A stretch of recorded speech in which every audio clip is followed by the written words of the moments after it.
So I woke up this morning and I learned that there was an Appropriations Committee hearing.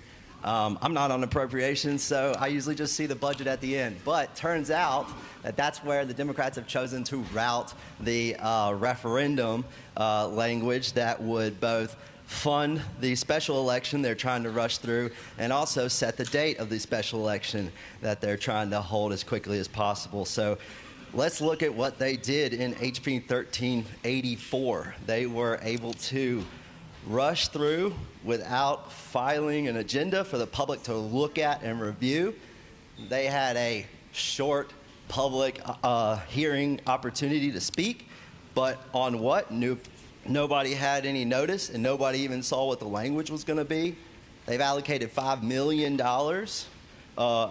in order to have this special election. That really, chalk one up to affordability right there. And you've got, let's see, this money is going to go to set up the special election, but also inform the voters. Educate the voters. Who gets to educate the voters? It would be the Board of Elections. And the Board of Elections are controlled by who? The Democrats. So the Democrats get to write the educational material. And they also got to write the ballot question. And I didn't really read it that much. It's relatively short and full of kumbaya. It basically says, pass this so everything's fair, bright, sunny, and sunshines. But it says nothing else about what it actually does. And so, Mr. Speaker, today, on behalf of myself and the rest of the GOP caucus that you see in this House today, we have introduced the Ballot Question Fairness and Transparency Act. And what it would do, Mr. Speaker, is it would slow this train down, because that is what we were doing, rushing. I know that Delegate Simon is always concerned about running out of time, but we have time, folks. There's 90 days, right? Oh, wait, you guys want to get rid of that one too. Okay, so what we need to do is put this ballot question, the language, to an independent commission. We need to make sure that everyone understands what they're reading and voting on. We need to make sure that they know if they vote yes, it means this.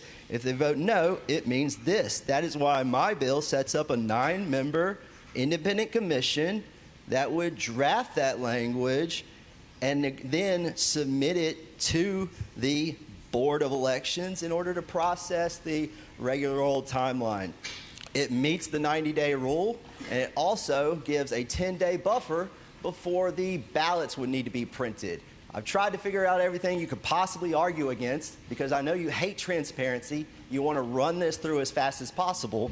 But today we need to slow this down, and we need to give it to the people. You guys are so confident that the people will decide. We're going to let the people decide, even though they did decide, 2/3 of them in 2020, that we're going to let them decide again. You know how? We're going to sell them a false statement. We're going to give them the wrong question. So this bill fixes that, Mr. Speaker, and it does it within the deadline. In fact, you all have set it for April 21st. By my math, I don't think you can even do that based on the 90 days, since we haven't even passed the Senate joint resolution, which needs to be passed, but I calculated it out till April 27th. So my bill is only a week later than your timeline, but it allows the entire nation, or the entire Commonwealth, to be able to read and understand the language. Thank you, Mr. Speaker.